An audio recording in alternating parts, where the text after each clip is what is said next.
Millions of people dream about writing a book every year. After all, it's said that everybody's got a book in them. But over the years, that quote has had some adjustments. For example, author, journalist Christopher Hitchens says everyone has a book in them, but in most cases, that's where it should stay. Maybe a little more helpful. New York Times bestselling author Jodi Picoult says everyone has a book in them, but it doesn't do any good unless you pry it out of them. Our guest, Ron Naski, is part of the up-and-coming dynamic duo writing team from Detroit called the Naski Brothers. Ron was a longtime educator who, with his brother Thomas, self-published their first book. Now they're working on their second. So whether you're just dreaming about the romantic life of being an author or you're trying to pry out your first book, Ron says if he can do it, you can do it too. His first book is called Lost at the Lake. Let's dive right in.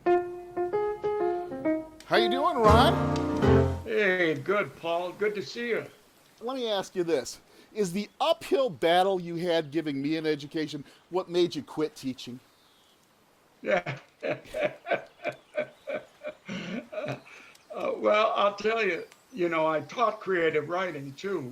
And when students would be turning in stories, I always thought, this one is really good, or this one is really, and when I was making judgments about writing, I thought to myself, I would love to do this. I really would. There's so many people that work in businesses together with their family, and it tears them apart. But this seems to bring you and your brother Thomas, or Tom Naski, together.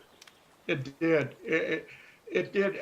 When we were writing, we met every day, and it was either at his house or my house. And Tom was really good at organizing and putting my ideas in the proper perspective. And then I would come up with new ideas, and he would say, wait a minute, now you're going off. But See? It was an interesting collaboration, working together. And when we came up with the characters, and I'm sure as you read the book, you'll see a lot of references to Detroit. And there are people that I knew growing up in the city of Detroit. And I tried to incorporate my experiences in the city along with the ideas in the book. You are a guy who, when it comes down to taking care of business, you have not forgotten where you came from. And that's the Motor City, right? Amen. That to me, that's really important. And growing up in the city, I lived really close to Van Dyke and 8 Mile Road at that point. And I lived on a street called Packard. And my dad at one point was a foreman at Packard Motor Company. And so it was something that I always latched onto in thinking about what I want to write about. I wanted to write about my city and things that would happen in my city. And hopefully I did that with Lost at the Lake. Put your hand on a person's back and say, this is what I want you to know, because me and my brother have written our first book. We got a second one on the way, and we have self-published it. We've done some things that other people have never done, but they've all dreamed about it. Here's what I want you to know if you're thinking about becoming an author and writing a book. Go.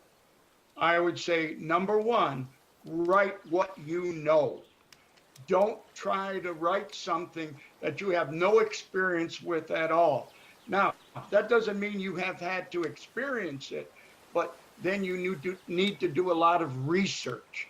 And I have friends that are writing stuff of a historical nature, and that's okay, as long as you're willing to do all the research.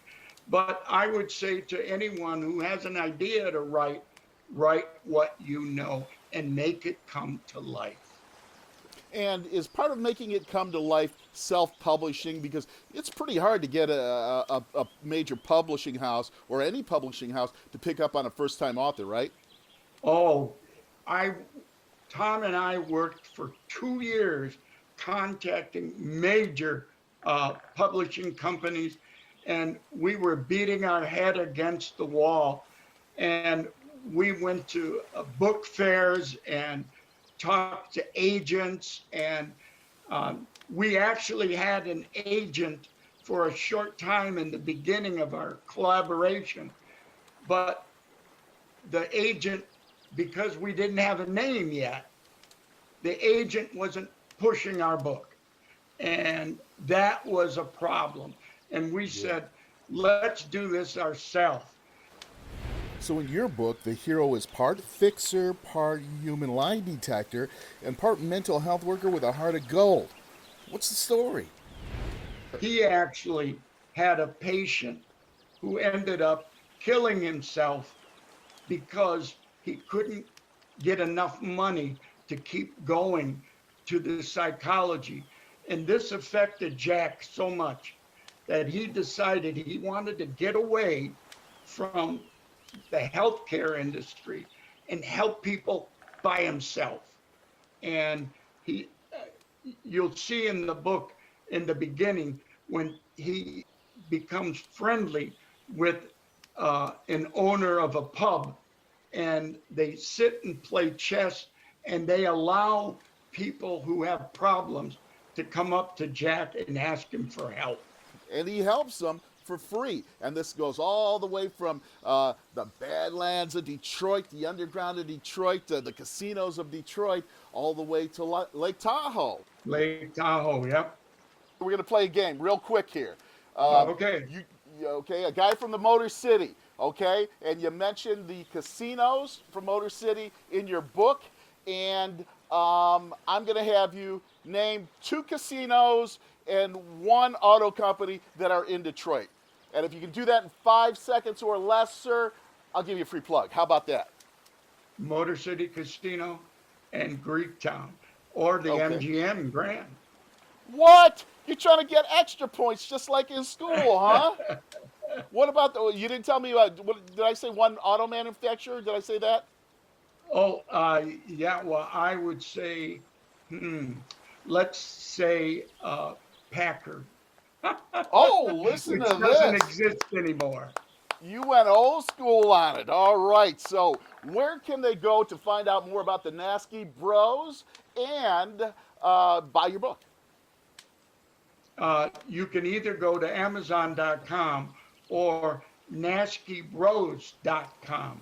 NaskiBros.com. From the writing team, Ron and Tom Naski, Lost at the Lake. It's really a fantastic find. You're watching America's Top Experts.